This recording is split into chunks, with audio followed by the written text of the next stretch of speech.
कर्मण्येवाधिकारस्ते मा फलेषु कदाचन मा कर्मफल हेतुर्भु मा ते संगोस्त्व कर्मणि। कर्मफल हेतुर्भुः मा ते संगोस्त्व कर्मणि। नमस्कार, साधना न्यूज के इस खास कार्यक्रम कर्मण्येवाधिकारस्ते में आप सभी का स्वागत है। कर्मण्येवाधिकारस्ते मा फलेषु कदाचन, कर्म पर आपका अधिकार है, फल पर नहीं। ये गीता का उपदेश है, गीता का ज्ञान है। लेकिन विडंबना यह है कि कितने लोग हैं इस धरती पर, इस संसार में, जो इस बात को सही तरह से समझ पाते हैं। इस वक्त हमारे साथ में यातायात डीसीपी महेश चंद जैन मौजूद हैं, जो इस कर्म में विश्वास करते हैं। हमें लगता है हम लगातार उन्हें देख रहे हैं अलग अलग मध्य प्रदेश के शहरों में रहते हुए, और जिस तरह से काम करते हैं, काम हर व्यक्ति करता है, लेकिन जिस शिद्दत के साथ में, जिस मेहनत के साथ में, जिस ईमानदारी के साथ में वो काम करते हैं, तो ये कह सकते हैं कि वो कर्मण्येवाधिकारस्ते के इस नियम को, इस उपदेश को तहे दिल से स्वीकार करते हैं। सर, बहुत स्वागत है आपका। धन्यवाद। और मैं फिलोसफी से शुरू, दर्शन से शुरू करूंगा कि काम सब करते हैं, आप भी जो काम कर रहे हैं, ये बड़ी बात इसलिए नहीं है कि आप हमारे स्टूडियो में हैं इसलिए बात कर रहे हैं, लेकिन लगातार आपकी कार्यशैली को हम वॉच करते आते हैं, तो पाते हैं कि आप बहुत शिद्दत के साथ में, बहुत मेहनत के साथ में, ईमानदारी के साथ में काम करते हैं, आप लगे रहते हैं। क्या दर्शन है, फिलोसफी क्या है इसके पीछे, ताकत क्या है? वरिष्ठ अधिकारियों का मार्गदर्शन और विश्वास, और मेरे साथी अधिकारियों का सहयोग, और कुछ करने की इच्छा, कुछ परिवर्तित करने की भावना, और इसको मिलता जनता का सहयोग और उत्साह जी हमको कुछ अच्छा करने की, कुछ बहुत अच्छा करने की प्रेरणा देता है, और हम उसका सदुपयोग करते हैं। आपने ये बात इस वक्त वर्तमान की कही, लेकिन थोड़ा सा पीछे जाना चाहूंगा मैं कि आपकी एजुकेशन, क्योंकि जो भी व्यक्ति होता है तो उसके पीछे उसका परिवार होता है, उसके संस्कार होते हैं। क्या पारिवारिक संस्कार आपके अंदर आरोपित हुए? मेरे माता पिता अब इस दुनिया में नहीं है, परंतु मेरी माँ का मेरे ऊपर बड़ा गहरा प्रभाव भी रहा है और विश्वास भी रहा है। एक माँ की प्रेरणा से कोशिश की है कि जहाँ भी रहें वहाँ कुछ निशान छोड़ जाएं। हालांकि मैं अपने परिवार में पहला व्यक्ति हूँ जो किसी शासकीय सेवा में है। अच्छा, पुलिस में आप पहले ही व्यक्ति हाँ, मैं केवल पुलिस में ही नहीं, मैं शासकीय सेवा में भी अपने परिवार का पहला व्यक्ति हूँ। स्कूलिंग में क्या ये बीज रोपित हुआ आपके अंदर? क्योंकि कुछ घटनाएं तो ऐसी, निश्चित रूप से परिवार के संस्कार तो आते ही हैं, लेकिन कुछ जीवन में घटनाएं भी ऐसी होती हैं जो प्रभावित करती हैं। ग्वालियर में, मैं मूलतः ग्वालियर मुरार का रहने वाला हूँ, और जब मैं पॉलिटेक्निक सिविल इंजीनियरिंग कर रहा था, तब ग्वालियर में एक कलेक्टर हुआ करते थे, श्री विजय सिंह साहब जी। उस समय उनकी पदस्थापना वहाँ थी, और उन्होंने बहुत अच्छा काम किया, सर्वत्र चर्चा में रहे जी। तब मन में विचार आया कि मुझे प्रशासनिक सेवा में जाना है। आईएएस बनने के उद्देश्य से कोशिश की, और आज मैं डीएसपी के बाद आईपीएस के रूप में आपके बीच में हूँ। पढ़ने लिखने का इसमें कितना बड़ा योगदान है? क्योंकि अमूमन आपका जो पुलिस विभाग है, ट्रैफिक है, उसमें समय मिलता नहीं है, लेकिन हमें पता है कि आप पढ़ने लिखने के शौकीन रहे हैं। कितना योगदान है? समय तो निकालना पड़ता है।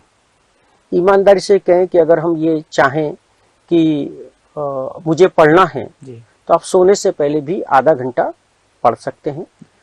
तो अगर आप मन में ये कर लें कि मुझे पढ़ना है, तो आप अपना समय व्यवस्थित कर सकते हैं, और पढ़ने के लिए या दूसरे जो भी आप काम करना चाहते हैं, जो भी सकारात्मक करना चाहते हैं, जो भी रचनात्मक करना चाहते हैं, तो मुझे नहीं लगता किसी व्यक्ति के पास इन कार्यों के करने की अगर भावना है, इच्छा शक्ति है, तो उसके पास समय की कोई कमी है। जी जी, बहुत अच्छी बात कह रहे हैं आप अलग अलग शहरों में ट्रेवल करते रहे, अलग अलग डिपार्टमेंट भी रहे, पुलिस में एसपी रहे, एसपी रहे, उसके बाद में अब जो है डीसीपी यातायात हैं। आपको लगता है कि अलग अलग शहरों में घूमते हुए ऐसा नहीं होता कि कहीं आपने काम शुरू किया, काम बढ़ा आगे, फिर आप कहीं और पहुंच गए, इससे आपका मोह भंग नहीं होता? मतलब कोई समस्या नहीं होती, या ये वाकई ऊर्जा देता है? निस्संदेह जो भी आप काम करते हैं या उसकी शुरुआत करते हैं, तो जब भी कहीं मेरी पदस्थापना रही, हमेशा दो कोशिश की, तात्कालिक और दीर्घकालिक। तो ज्यादातर शुरुआती सालों को छोड़ दें तो हर जगह मेरी 1 साल से अधिक की पदस्थापना रही है।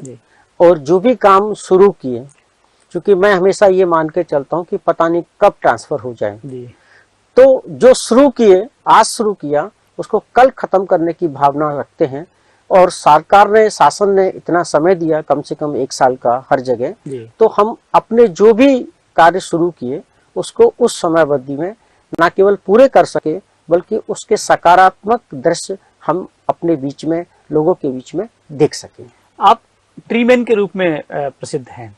ये जो वृक्ष लगाने का आपका सपना है, ख्वाब है, या हकीकत में इसको तब्दील करते हैं, ये कहाँ से आया, कैसे पैदा हुआ? एक्चुअली तो बहुत पहले से, बल्कि जब से मैंने अपनी पुलिस की नौकरी की शुरुआत की, मैं हमेशा हर जगह कहता हूँ कि लटेरी विदिशा जिले की एक बहुत छोटी सी सब डिवीजन है जी। 1996 में वहां पर मैं एसडीओपी के रूप में पदस्थ हुआ था जी। बहुत ही छोटा सब डिवीजन था। काम करने के लिए अगर कहें तो बहुत ज्यादा ऐसा काम नहीं था कि आप उसमें व्यस्त रह सकें जी।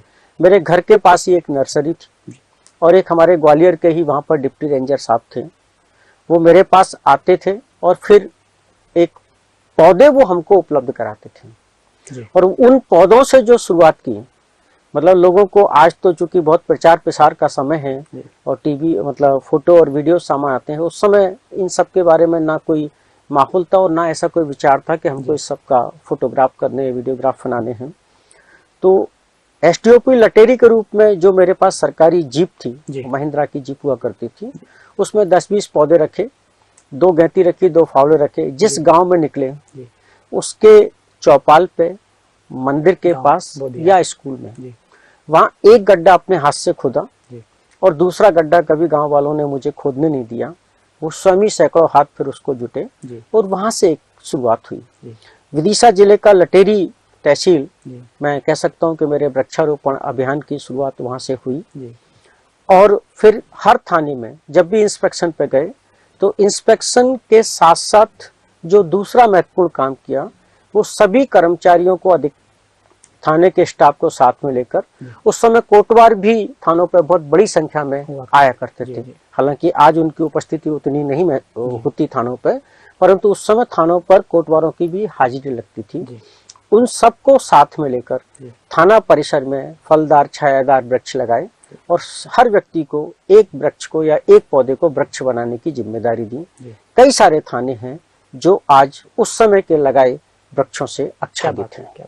झाबुआ में भी आपने बहुत ज्यादा काम झाबुआ से पहले मैं याद करूंगा 2012 में जब मैं एसपी पीटीएस बना था जी, तब संभवतः 9 जुलाई 2012 को हमारे तत्कालीन एडिशनल डीजीपी प्रशिक्षण श्री राजेंद्र कुमार साहब तथा तत्कालीन कमिश्नर इंदौर श्री प्रभात पारासर साहब की उपस्थिति में हमारे 700 ट्रेनीज और 200 स्टाफ को लेकर लगभग 4000 पेड़, 4000 वृक्षों का रोपण हमने पीटीसी परिसर में तथा पीटीसी के बाहर, जिस पे आज हजारों लोग घूमने जाते हैं, उसमें किया था।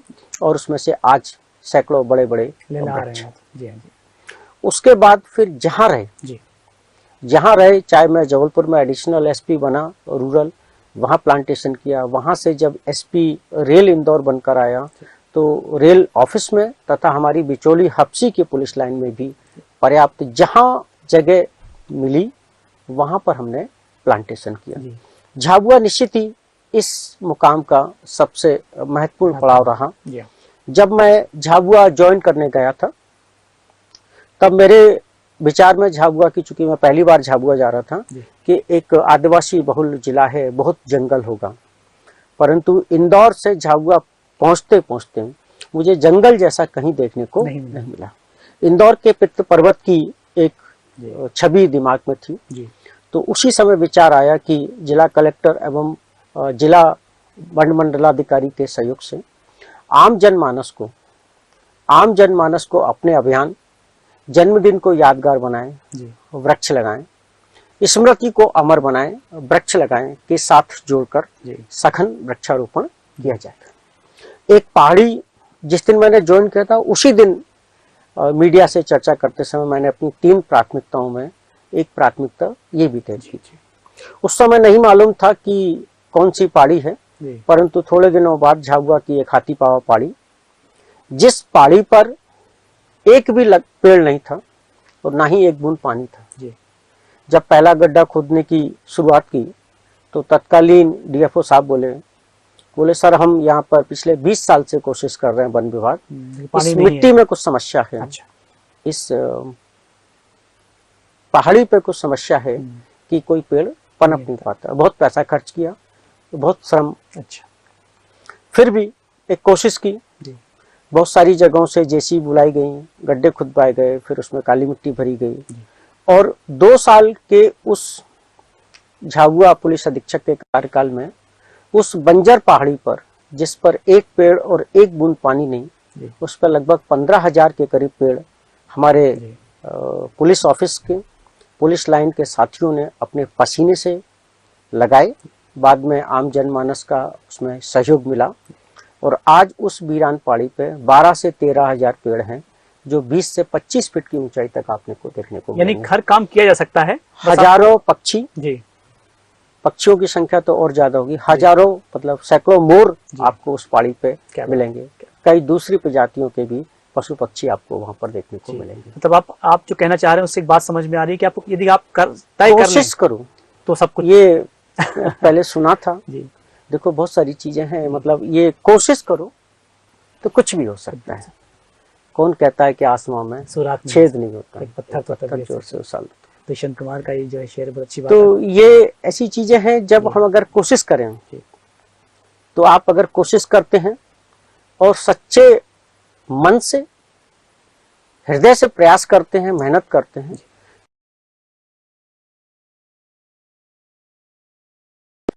मिलते हैं और निसंदेह ये कारवा बढ़ता है और जो कुछ सामने आता है वो किसी आश्चर्य से कम नहीं होगा।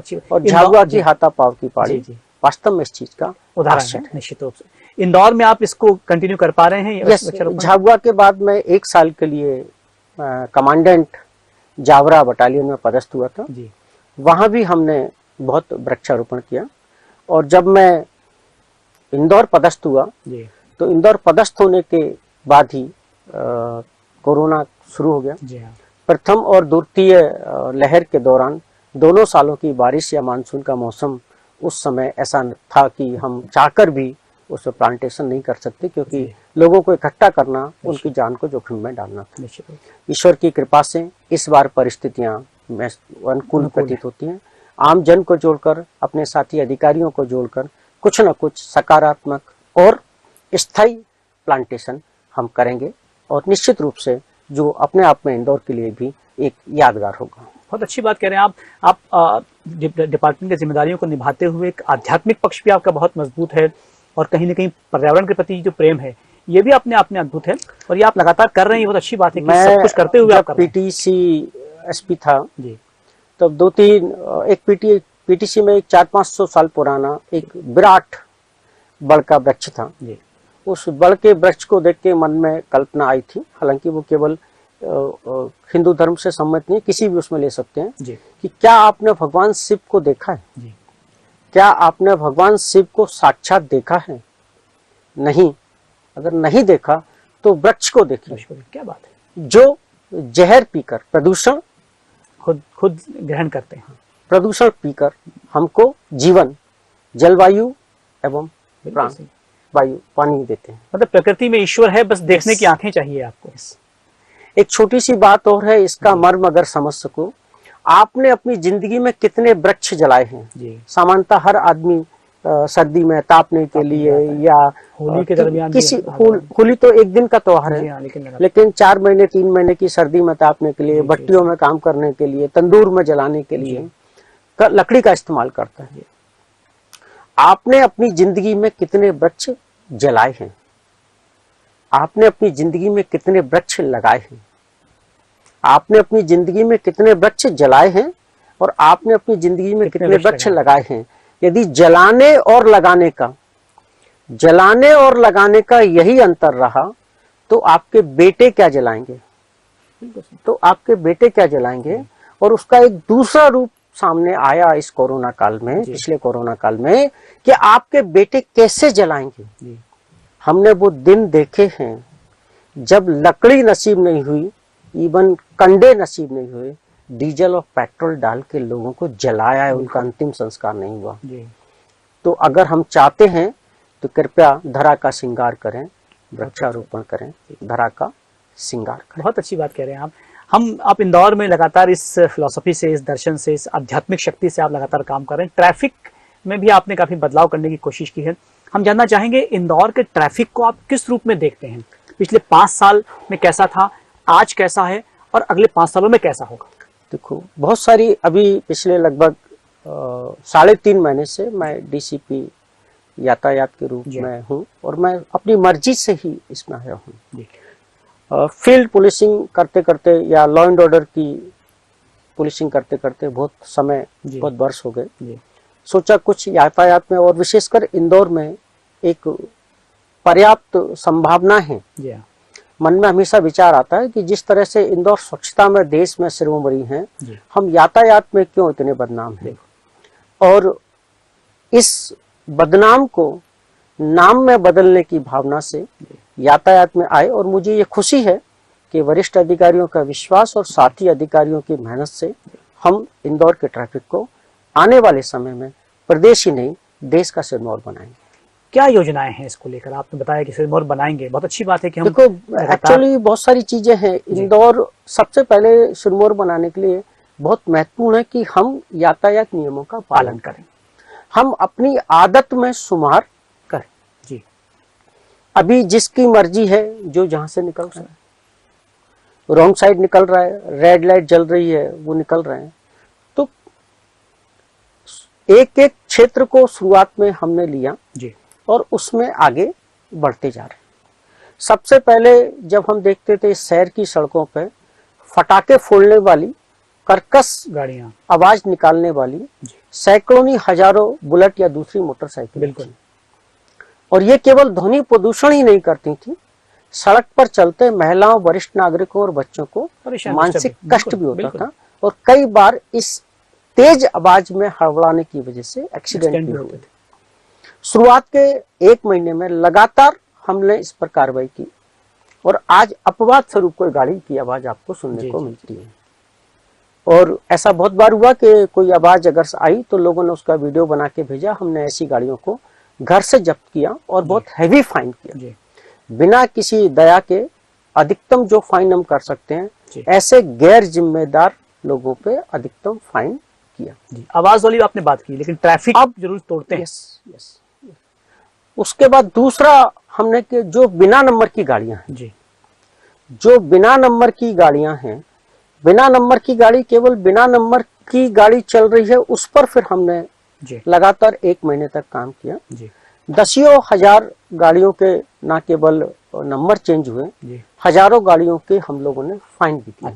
मोर देन 10,000 बिना नंबर की गाड़ियां या आड़े टेढ़े नंबर की गाड़ियों को हमने फाइन किया। एक प्रश्न किसी भाई ने पूछा कि आप इस पर इतना जोर क्यों दे रहे हैं?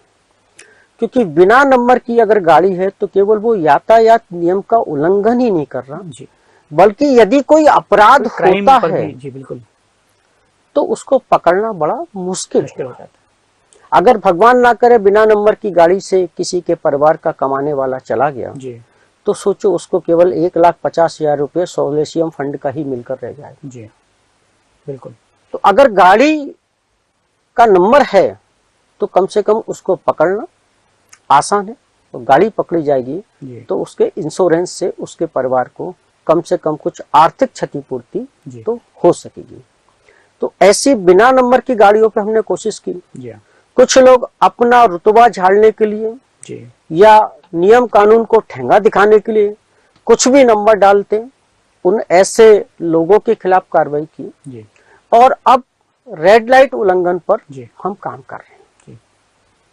पिछले 1 महीने में लगभग 10,000 से ज्यादा रेड लाइट उल्लंघन करने वाले, बल्कि और ज्यादा, मतलब 15 से 20,000 के विरुद्ध रेड लाइट उल्लंघन की कार्रवाई पुलिस कर रही है। रेड लाइट उल्लंघन के मामले में मेरा व्यक्तिगत विचार है कि केवल ये यातायात संकेतक का उल्लंघन ही नहीं है, बल्कि एक अपराध है। जब आप रेड लाइट का उल्लंघन करते हैं तो आप जानबूझकर दूसरे व्यक्ति की तथा अपने जीवन को संकट में डालते हैं। जी। ये देखा गया है कि जो रेड लाइट का उल्लंघन करता है, जो एकदम तेजी से रेड लाइट में ले जाता है, वो तो बच के निकल जाता है, लेकिन जो परंतु आसपास के लोग हैं, उसकी वो वजह से जो अपनी लाइन में चल रहे हैं, ऐसे लोगों को कष्ट होता है। कई बार एक्सीडेंट होते हैं, उनको मानसिक परेशानी होती है, भले ही वो बच जाते हैं पर उनका पूरा दिन खराब हो जाता है, क्योंकि वो बचते बचते या मरते मरते बचते हैं। तो ऐसे रेड लाइट उल्लंघन करने वालों के खिलाफ जीरो टॉलरेंस की नीति से हम कार्रवाई कर रहे हैं। और जो बड़ा दुख होता है जब किसी गाड़ी को हमने पकड़ा, उसके मोटरसाइकिल के 20 चालान है, 40 चालान है, एक स्कूटी पकड़ी जिसके 83 चालान है, वही जब्त हो गई। एक मैजिक पकड़ी, उसके 86 चालान है। तो ऐसी गाड़ियों को जब चालान होता है तो व्यक्तिगत रूप से बड़ा कष्ट होता है, परंतु ऐसे गैर जिम्मेदार लोग जो दूसरों के जीवन को संकट में डालते हैं, ऐसे लोगों को किसी भी दया के पात्र नहीं है। और मैंने अपने सभी साथी अधिकारियों को निर्देशित किया है कि पूरी जितनी सख्ती ऐसे लोगों के खिलाफ कर सकते हैं करें। और अगर कोई वर्तमान में रेड लाइट का उल्लंघन करता है तो केवल इसी का चालान नहीं बनाया जाए, इससे पहले भी जितने भी रेड लाइट वायलेशन के चालान हैं वो सारे के सारे चालान वसूले जाएं।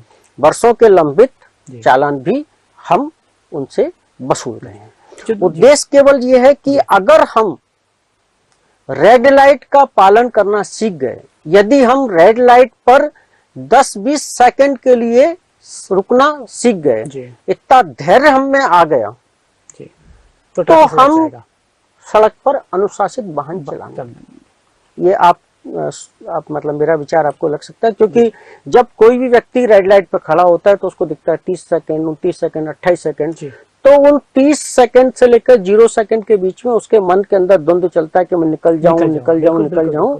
और वो कुछ लोग 30 सेकंड रुकते हैं, कुछ 20 सेकंड में चले जाते हैं, कुछ 15 सेकंड में चले जाते हैं। जिस दिन उसमें इतना धैर्य आ गया, उस दिन वो सड़क पर अनुशासन से वाहन चलाना ये कैसे आएगा? पनिशमेंट पनिशमेंट एकमात्र उपाय है इसका? हो रहा है जी। देखिए, समझाने से अगर समझते जी तो कोई अपराध नहीं करता। बिल्कुल सही, ठीक है। तो अब जितना समझाना था उतना समझा दिया। बहुत अच्छी बात। अब बहुत ईमानदारी से, बिना किसी मुरब्बत के, बिना किसी दया भाव के ऐसे लोगों पर कठोरतम कार्रवाई करें। जी। सख्ती की आप बात करें, अच्छी बात है, लेकिन कोई अवेयरनेस कैंपेनिंग भी इसमें काम होती है? मैं बता रहा हूँ ना, हमने चूंकि कोई भी अभियान शुरू करने से पहले हम 7 दिन कम से कम पहले से बताते हैं कि अगले सोमवार से हम इस पर काम करेंगे। अगले सोमवार से हम मोबाइल चलाने वाले लोगों पर कार्रवाई करेंगे। 7 दिन पहले से, वैसे तो नियम है, सबको मालूम है, सबको पालन करना चाहिए, बट हम 7 दिन का फिर भी एक पीरियड देते हैं। आपने कहा बताते हैं, तो चौराहों पर आपने कोई लाउड स्पीकिंग किया? लाउड स्पीकर के माध्यम से या प्रिंट मीडिया के माध्यम से, इलेक्ट्रॉनिक मीडिया के माध्यम से, सोशल मीडिया के माध्यम से हम अपनी बात जनता के बीच में रखते हैं। तो अब मेरा, जैसे मैंने बताया कि अगर हम रोड पर वाहन अनुशासन के साथ चलाने लगे तो निश्चित रूप से जो हमने अपने लिए अपना लक्ष्य बनाया है, सुगम, सुरक्षित, सुखद यात्रा, तो हम इस लक्ष्य को प्राप्त कर लेंगे। आपको लगता है सर, माफी चाह रहा हूँ, आपको लगता है कि हम इस पर जो फिजिकली आप काम कर रहे हैं वो तो बहुत महत्वपूर्ण है, लेकिन कंप्यूटरीकृत से कर दिया जाए, व्यक्ति के एक्चुअल मोबाइल पर चालान पहुंच जाए, वो बहुत सारी चीजें हैं, लोगों के घर अपन भेजते हैं जी, परंतु अभी कानून के पालन की प्रवृत्ति या उसका डर या जागरूकता की कमी है। जी। एक समय था जब थाने का एक सिपाही जाता था, पूरा गांव थाने पे आ जाता था कि पुलिस गांव में आई है। अब स्थिति कभी कभी ये हो जाती है कि पूरा थाना जाता है और एक आदमी को पकड़ने में भी समस्या आ जाती है। तो जब हम कानून के पालन के प्रति लोगों को जागरूक करेंगे, समाज जागरूक होगा, और जो कानून का पालन नहीं करते हैं उनको किसी भी परिस्थिति में अगर नहीं छोड़ेंगे तो निश्चित रूप से आने वाले समय में, भले ही साल लगे, 2 साल लगे, हम इस स्थिति में आएंगे कि जैसा आप एक उदाहरण बता रहे थे, लोगों के मोबाइल पर जब मैसेज जाएगा, लोगों के ईमेल पे मैसेज जाएगा, तो निश्चित रूप से वो उसका पालन तत्परता से करेंगे। आपने एक बहुत अच्छी बात ये कही थी कि जब हम ट्रैफिक पर खड़े होते हैं और हम इंतजार करते हैं कि जैसे लाइट खत्म हो, ग्रीन लाइट येलो लाइट जले तो हम भागते हैं। ऐसे वक्त ठीक है, आप भय की बात कर रहे हैं, पनिशमेंट तो खैर काम करता ही है, लेकिन ऐसे वक्त क्या सोचिए एक वाहन चालक जब वो इंतजार कर रहा है, वो भागने की कोशिश करता है। मैं वही कह रहा हूँ दर्शन ना, क्या होना चाहिए? दर्शन यही है ना कि हमको, देखिए मैंने अभी हम लोग जो पुलिस के कुछ यूनिपोल्स हैं वहां पर भी ऐसी गाड़ियां जिनके 50-60 चालन हुए जी, तो एक 2-3 लाइनें हम लोगों ने बनाई हैं कि 5-10 सेकंड की जल्दबाजी जी, जेब पे पड़ेगी भारी। यदि आपने रेड लाइट का उल्लंघन करने की करी होशियारी जी, तो आज नहीं तो कल जेब पे पड़ेगी भारी, अति भारी। बहुत अच्छी बात। तो हमको जिम्मेदारी दिखाना पड़ेगा। दुर्भाग्य ये है कि हम सोचते हैं कि मेरे साथ कोई एक्सीडेंट नहीं होगा और हम बहुत लापरवाही से बहुत तेज गति से गाड़ी चलाते हैं। दुर्भाग्य से जब एक्सीडेंट होता है तब हम देखने के लिए नहीं रहते कि क्या हुआ है, क्या हुआ। और विशेषकर आजकल के लड़के या जो शराब पीकर गाड़ी चलाते हैं या बहुत तेज गति से गाड़ी चलाते हैं, उसके लिए एक टैगलाइन बनाई थी कि गति की अति बन रही जीवन की इति। अगर मैं अपने परिवार का कमाने वाला सदस्य हूँ या मैं अपने परिवार का इकलौता बेटा हूँ, अपने माता पिता का इकलौता बेटा हूँ, और अगर वास्तव में आप अपने माता पिता से प्यार करते हैं, आप चाहते हैं कि उनका बुढ़ापा कष्टप्रद ना हो, तो कृपया करके ये सोचकर भी जिम्मेदारी से गाड़ी चलाइए। क्योंकि आपको कुछ हो गया और आप तो चले गए, परंतु आप सोचो आपके जाने के बाद आपके माता पिता का क्या होगा, आपके माता पिता का क्या होगा। जब ये विचार आप अपने मन में रखोगे तो निश्चित रूप से आप सड़क पर जिम्मेदारी से वाहन चलाओगे। आपको लगता है हेलमेट की अनिवार्यता होनी चाहिए? निश्चित रूप से बहुत सारी चीजें हैं। जब हमने शुरुआत की, बहुत बार ऐसा हुआ है, न केवल प्रशासन के स्तर से, पुलिस के स्तर से, शासन के स्तर से, माननीय न्यायालयों के स्तर से भी, उच्च न्यायालय के स्तर से, सर्वोच्च न्यायालय के स्तर से हेलमेट के लेकर लगातार इस पर जोर दिया जा रहा है। परंतु हम व्यवहारिक रूप में देखते हैं कि अभी भी हेलमेट पहनने वालों का प्रतिशत बहुत कम है। तो बजाय इसके लिए बहुत मेहनतें हुई, बहुत सारे अभियान चले, बहुत कार्रवाई हुई। 2010-11 में जब मैं यहाँ एडिशनल एसपी था, तब एक दिन में 4000 से ज्यादा चालान बिना हेलमेट पहनने वालों के बनाए गए। ऐसी कार्रवाई होती है, बट समय के साथ वो नतीजा फिर सिफर हो जाता है। हमने अपनी योजना बनाई कि बजाय रोटी को बीच से खाने के धीरे धीरे किनारे से खाइए।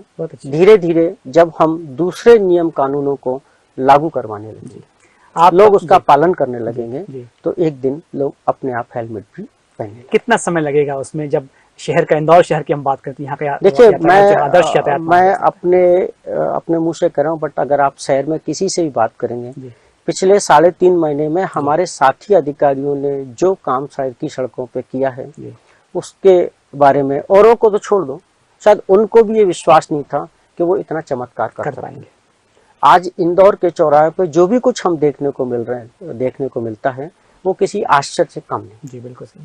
और उम्मीद है कि अगर हम इसी तरह काम करते रहे तो जो कुछ हमको दिख रहा है वो हम स्थायी रूप से इंदौर की आदत में शुमार करते हैं। और इस शहर के लोगों में तो वो क्वालिटी है, वो गुण है भी सही कि लगातार 5-6 बार जो है उसने स्वच्छता का खिताब दिलवाया है, 5 बार। तो आपको लगता है कि आम लोगों का भी सहारा लिया जाए, उन्हें जागरूक किया जाए? निसंदेह। जैसे हम लोगों के साथ में लोग जुड़ रहे हैं, बल्कि हम केवल लोगों से यही अनुरोध कर रहे हैं कि सकारात्मकता का विस्तार करें। धीरे धीरे हम इस अपने संदेश को आगे बढ़ाएंगे। कृपया जिम्मेदार नागरिक, अंतिम प्रश्न है, जिम्मेदार नागरिक बने, यातायात नियमों का पालन कर सावधानी से वाहन चलाएं, स्वयं भी सुरक्षित रहें, दूसरों को भी सुरक्षित रखें। कृपया जिम्मेदार नागरिक बने। बहुत अच्छी बात। अंतिम प्रश्न ये है कि जिस ढंग से आप काम कर रहे हैं, आपकी शैली है, अपने आप को आप 5 साल बाद, 10 साल बाद कहाँ देखना चाहते हैं, या क्या ऐसा आपका मोटो है? मैं अभी अगर सरकार मेरा कहीं ट्रांसफर नहीं करती तो 1 जनवरी को संभवतः मैं DIG बनूंगा। तब तक मैं इंदौर में हूँ और मैं यही मान के चल रहा हूँ कि मेरे पास 1 साल का समय है, 4 महीने निकलने को है, 8 महीने और हैं। 8 महीने में उस मुकाम पर इंदौर का ट्रैफिक होगा जब केवल इंदौर ही नहीं, मध्य प्रदेश के वासी इंदौर के ट्रैफिक पर गर्व करें। बहुत अच्छी बात है सर, आपसे बातचीत हुई और बातचीत करते हुए एक बात महसूस हुई कि जैसा आपने कहा कि यदि व्यक्ति चाहे मन से तो वो सब कुछ कर सकता है, और आज इस बात को हम चर्चा करते हुए देख भी रहे हैं। आप हमारे बीच में आए, हमसे बातचीत की, बहुत बहुत धन्यवाद। Thank you. तो महेश चंद जैन जी से बातचीत करते हुए एक बात आपने भी महसूस की होगी कि यदि व्यक्ति कोई करना चाहे, उसके मन में इच्छा हो, उत्कंठा हो, तो हर काम को किया जा सकता है। सिर्फ वृक्ष की ही बात नहीं है, सिर्फ क्राइम की ही बात नहीं है, बल्कि ट्रैफिक की दिशा में भी जो महेश चंद जैन कर रहे हैं वो अनुकरणीय है, सराहनीय है। हम उन्हें बहुत शुभकामनाएं देते हैं कि इस तरह से वो काम करते रहें, और जब डीआईजी बने तो नई जिम्मेदारियों के साथ, नए संकल्प के साथ में वो काम करें। बहुत बहुत धन्यवाद। आप देखते रहिए साधना न्यूज मध्य प्रदेश।